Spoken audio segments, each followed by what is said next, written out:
বিশ্বনবী একবার সেজদায় আছেন, কিসে আছেন? চিল্লায় এখন। সেজদা অবস্থায় লাদাগাতহু আকরাব, একটা বিচ্ছু পোকা এসে বিশ্বনবীর হাতের মধ্যে কামড় দিয়েছে। বিচ্ছু কামড় দিলে খুব আরাম লাগে না? হ্যাঁ, বিষাক্ত, পয়জনাস, ভ্যানোমাস। বিশ্বনবী ব্যথা পাচ্ছেন, প্রচন্ড ব্যথায় বিশ্বনবী অস্থির। বিশ্বনবী বললেন লাআনাতুল্লাহি আলাল আকরাব, এই বিচ্ছুর উপর আল্লাহর লানত। এটা মুসল্লিও চিনে না, নবীও চিনে না, কোন জায়গায় কামড় দিতে হবে এটাও জানে না, কিন্তু কামড় দিয়েছে, ব্যথায় কাতরাচ্ছে। বিশ্বনবী বললেন লবণের পানি গরম দাও, আঙ্গুলের উপরে ঢালো।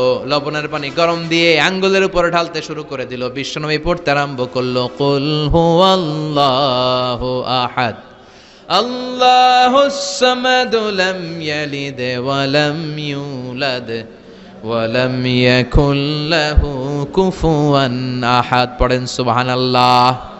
এজন্য ব্যথা পেলে, সাপে কামড়ালে, বিচ্ছু কামড়ালে, বল্লা কামড়ালে, মধুপোকা কামড়ালে কি করবেন?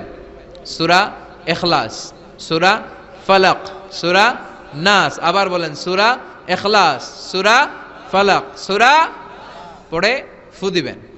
আর রাত্রেবেলা, সকালবেলা ঘুমোতে যাওয়ার আগে হাতের মধ্যে ফুর দিয়ে সারা দেহে মেসেজ। মনে থাকবে না? মাহফিল শেষ, ওয়াজও শেষ, মনে থাকবে তো?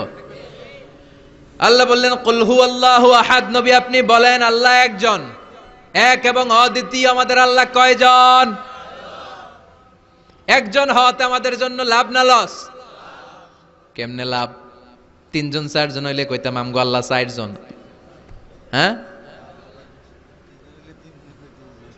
3 জন হইলে 3 রকম বলতো, একজনের খুশি করে পারি না।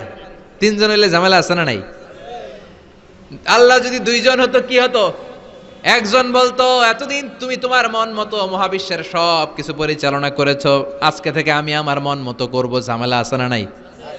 এতদিন দুনিয়ার মানুষগুলো পায়ে ভর দিয়ে হাঁটতো, হাত দিয়ে খেত, এখন থেকে যতগুলা মানুষ আসবে সব হাতে চলবে আর পা দিয়ে খাবে। আছে না নাই? এতদিন যাবত মেয়েরা গর্ভধারণ করতো তোমার নিয়মে, ছেলেরা কামাই করতো, এখন থেকে পুরুষরা গর্ভধারণ করবে, মেয়েরা কামাই করবে। আছে না নাই?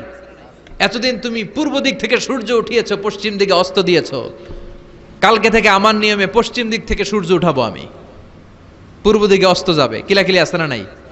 2 জনের মধ্যে যদি সংলাপ সমঝোতা না হইতো মারামারি আছে না? এজন্য আল্লাহ বলেন লাউ কানা ফীহিমা আলিহাতুন ইল্লাল্লাহু লাফাসাদাতা, মহাবিশ্বে আল্লাহ একজন না হয়ে যদি একাধিক হতো, মহাবিশ্বটা মুহূর্তের মধ্যে ধ্বংস হয়ে যেত। ঠিক কি না?